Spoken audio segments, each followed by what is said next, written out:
Welcome back to the channel. Today we're going to be talking about the Lane Shark I just picked up. Before we get started, I want to get a shout out to Clark County Lawn and Tractor in Vancouver, Washington. They're the only dealer that I know of on the West Coast that sell these. So if you need one and you're on the West Coast, I'll go ahead and put a link to their website in the description. But you can go check them out, and they hooked me up pretty nice with this unit. Anyway, so behind me is a Lane Shark. They're a front mount hydraulic operated mower that hooks up to the front of your bucket there. Attaches onto the front loader there like any other implement would, and then you run a some hydraulic. This one taps into the third function, and it has a separate line for the return. But in this a little bit later on, I'll show you how that all plumbs up and how to install it. But right now we're going to go mow. And afterwards, at the end, I'll tell you how I like this so far. I've done a few things with it, mowed some brush, and there's a few more series that I'm going to start of doing a bunch of work with it. So it's pretty nice.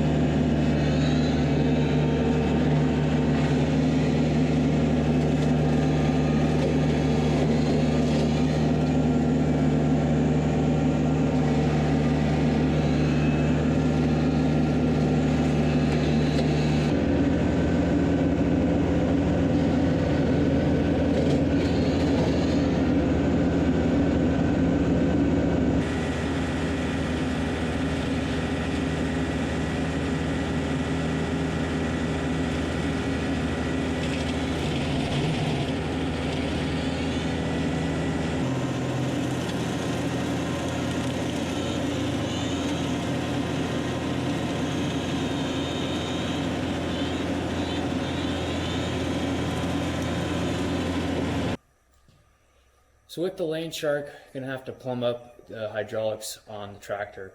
Tractor already comes with a third function on it, but we can't return the hydraulic flow through the third function. We have to put on a second return for the hydraulic flow. So anyway, that's what we're going to do. Got some extra line right here. This is 1/2 inch line. We're going to use it to mock up the routing on the loader here, and we'll see what we can come up with. So on the tractor, we have our third function here that we'll get our supply flow from, but then we're going to run all the way back with a separate return. But what we want to do is use the factory routing section that goes into the loader here. So we'll snake up through there, and it goes along here, and let's see if we can get it. Comes out right here, and this is actually for the third function. So there's enough room in there to snake another line through, and we'll have to see about getting some more of this fabric here to cover it up. Anyway, so we want to still be able to take the loader off, so we're going to have to come down and match this up here and to these couplers. We'll probably have to build another bracket that houses another coupler there, and so that will be one hose section up along the loader here, and then we'll have a second hose section that runs along with these here, down underneath and up and in. And I already removed my seat here. We'll talk about that in a second. But then our return to sump, don't have enough light in here right now. Anyway, our return to sump goes up on top here. In order to access this, we have to remove the seat, which comes off with 2 bolts right here. And then this suspension part unbolts with 4 bolts and 2 studs. They're both 12 millimeter, and these bolts up here I think are 18 millimeter, and it hinges up on the back. And a cool way to keep that up is using the seat belt to pull it out to where it locks and then won't want to retract, and you kind of hook it up there on the latch for your rear window, and it keeps it up out of the way. Got the hose ran through the loader here. Wasn't too bad. So this is about where the hose is going to end. Right about there is going to have the same fitting as this right here. We'll have another plate with the same fittings on it to go to probably a female end, so we got everything straightened out here. No confusion on that. Anyway, so route that all back up through here, and then provide enough for flex and stuff like that. And it just so happens to be that this hose is just about the right size, so we'll take that back out and measure how long that is. Otherwise, if it was longer or shorter, we just mark it and figure out where that needs to be.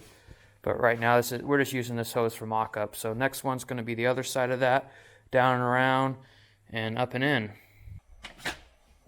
So I contacted Lane Shark, and they told me I need to return to sump at this fitting here. Now, I got these fittings here. We'll find out which one is the right one. I'm thinking it's a -10 O-ring Boss to a -10 JIC, but we'll find out what works here. We can get this off first. That's 3/8 Allen. My tractor's fairly clean, but if your tractor's dirty around here, make sure it's all cleaned off so you're not getting any crap in your hydraulics.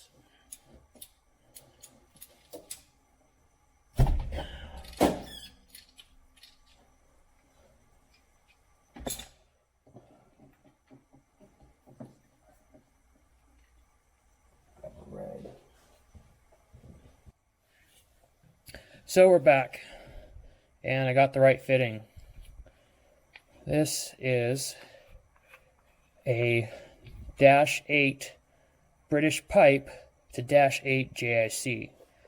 That fitting in there was not an O-ring port or O-ring Boss. It's a number 8 British pipe, which it's for British pipe. There's no taper to the threads, and it uses an O-ring to seal. I found that out by contacting Lane Shark. I was like, hey, I thought it was this fitting, but they were able to direct me. And I guess they have them in stock if you can't find them anywhere, but local hydraulic shop around here is pretty good. They have everything in stock that I needed for this, and I thought it was going to be something hard to find, but they're like, oh yeah, it's easy. We got that right on the shelf. So I'll go ahead and get this put in there, and then we'll start routing the hydraulic line. So you get this here lit up right. So before I install this, I'm going to put some of this Parker Super Lube O-ring lubricant on there to help lubricate the O-ring while it goes on. This is specifically meant for hydraulic fittings, so it's not going to contaminate your system. And it's also pretty good if you have to stick an O-ring up into a spot, because it's pretty tacky, and it will hold that O-ring in there. Move this light around here. And we'll just thread this down in here. Nice thing about this style of fitting, even if it was a O-ring Boss, is that this little nut on here allows it so, I'll back that off a little bit, I think it's all the way down, but you don't have to tighten this and tighten it till you get it to the right spot. You can get it relatively snug there, clock to wherever you want it, and you just tighten that down till it's tight. So here's all the hydraulic hose we're going to use. We've got 2 8-foot whips for the mower side, and then all the stuff to plumb it back to the tractor. And then in this box here, we have 3 bulkhead fittings, some nylon wrap, single strand, and then double strand, and then more quick couplers. And then that's the old stuff that I was trying to make work and didn't. So yeah, we'll start by routing the part that goes to the tractor sump. Alright, so looks like that's kind of the perfect position and the right direction right there, length and everything. So we'll go ahead and take that off. Peel these side of a little pull tab here, pull up, peel that off.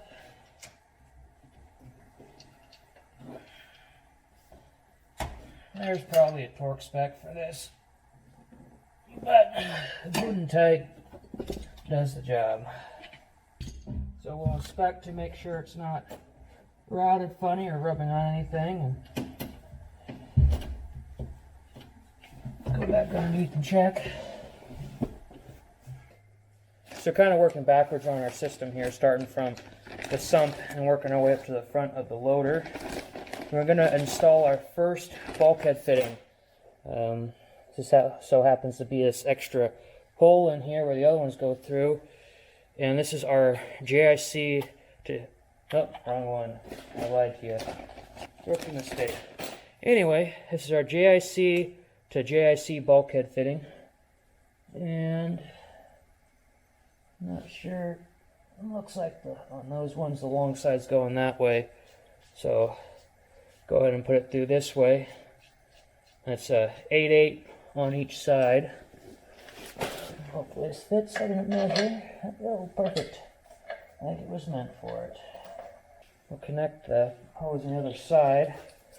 Then we have this other hose right here that will then connect up to another bulkhead fitting. We'll have to manufacture a bracket that welds onto this.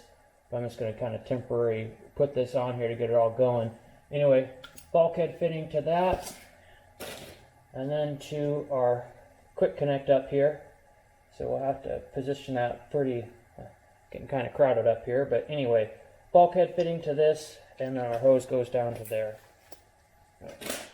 I'll get that installed and come back to you when it's done. So another pro tip here is on pipe threads for hydraulic fittings. Don't use Teflon tape or that white Teflon paste. Use something like this Loctite 545. It's specific non-fouling, good for hydraulic system. Yeah, it says pneumatic hydraulic fittings. Problem with the Teflon tape and the other Teflon based stuff is that can dislodge from the fitting when you tighten it down, go through the hydraulic system and foul it up, mess up your valves or something like that. So this stuff here, I'll show you. It's red, and it's almost kind of like, you know, don't want to mix this up with red Loctite, but it kind of looks like the same, where you just kind of put it on the threads there and work it around.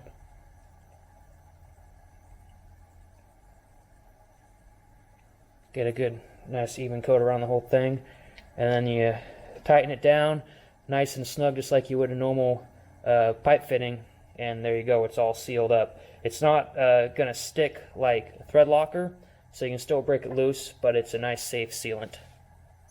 So I got this all hooked up down below here, protective sleeve on the hose, and it's ran up here and zip tied up here for now. Like I said, later I'll come back and add onto this bracket to hold it out here, but right now I kind of want to get this mower going and running, so got that zip tied up there. Have our quick connect here. I've seen before where they didn't do a quick connect and they just ran the hose right down. Well, that means you can't take your loader off, and that's kind of a pain in the butt. I still want to be able to take the loader off if I want to.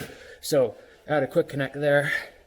Next thing is we're going to be running the hose through the loader all the way up here, out through here, and again I'll be making a bracket that bolts in here, but right now it's just going to be zip tied. We got a 90-degree fitting and another bulkhead fitting, and what we'll do is we'll have the opposite end here.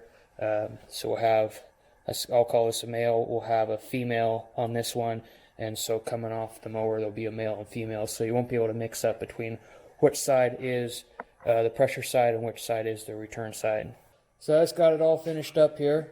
I started on this down side because I wanted to feed it up through there, because this side here has 90-degree on it, and I know that was going to be a pain in the butt to feed up in there. Anyway, got this one zip tied over here because, like I said before, going to be making a bracket to house this, but right now I just kind of want to get it set up on here. Got the sheath on there, and it routed all the way up here and out and tucked along with this other stuff. I had enough length to make sure it all formed along with here.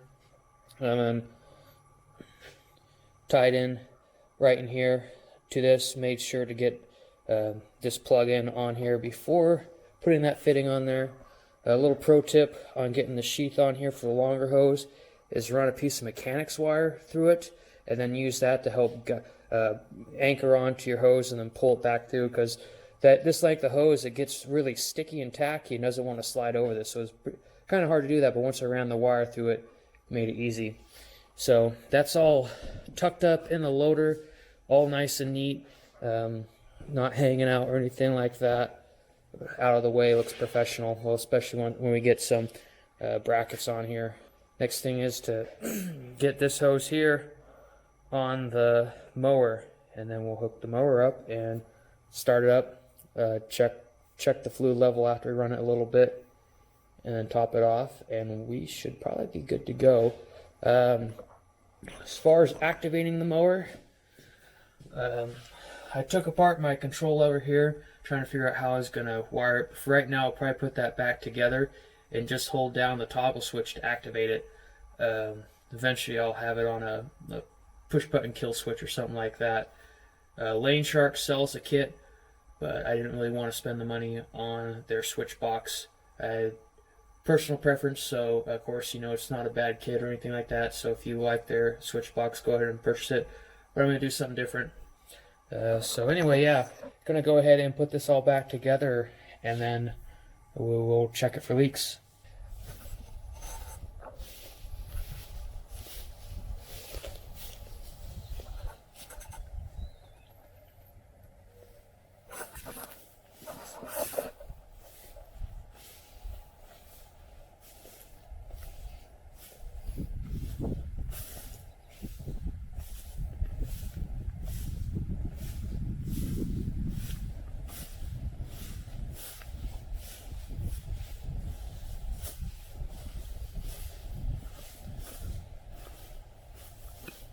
So here's the switch box I made for the mower, tapped into the third function valve here, and it's a simple on-off emergency kill switch. So rotate it on and you push it down to kill it, and this here was a factory enable switch, so push on it, lights up, and then you can work your third function and then you can kill it. But anyway, so this it's wasn't super straightforward.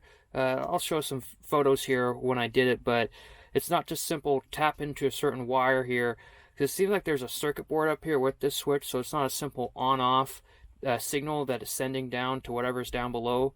At least that's what I see. I hooked up a multimeter to it. It didn't seem like a simple on-off switch, but there are little switches inside there.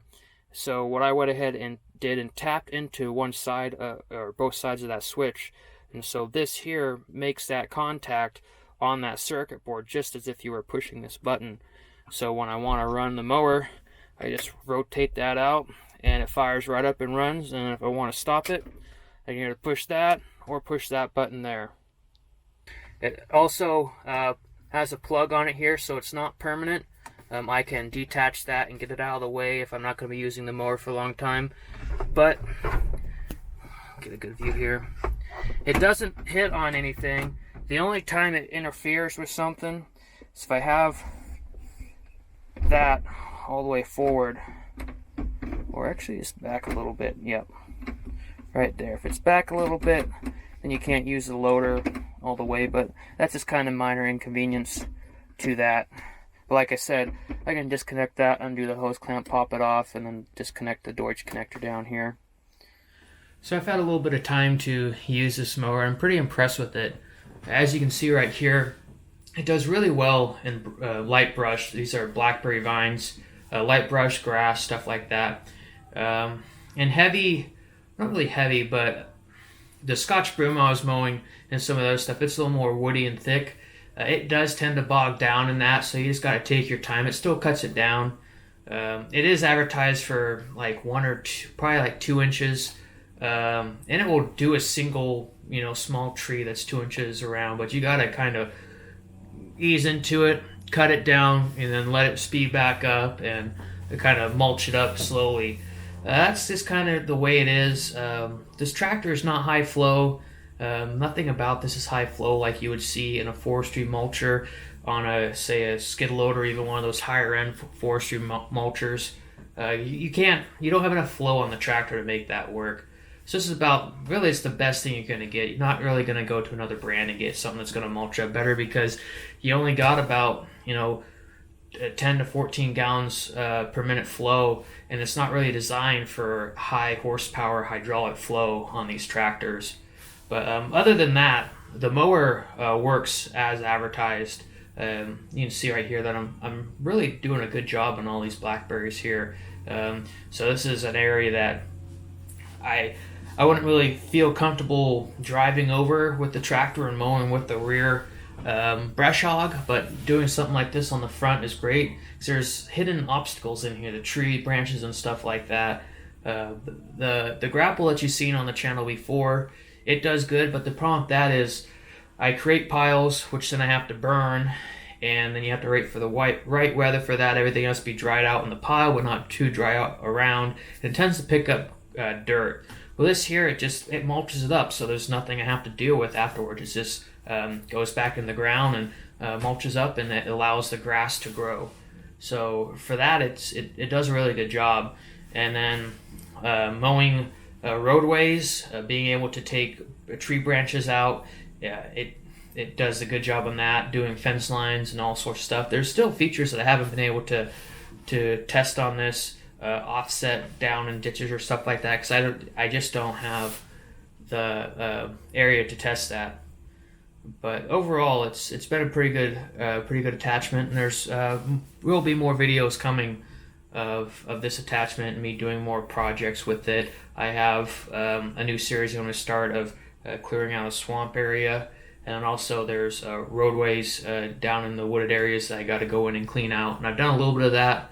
And so, yeah, subscribe to the channel, hit the bell notification so you get notifications that I post new videos. And I hope you enjoy this. Post your comments down in the comment section, and like the video and tell me what you think. Alright, see you guys later.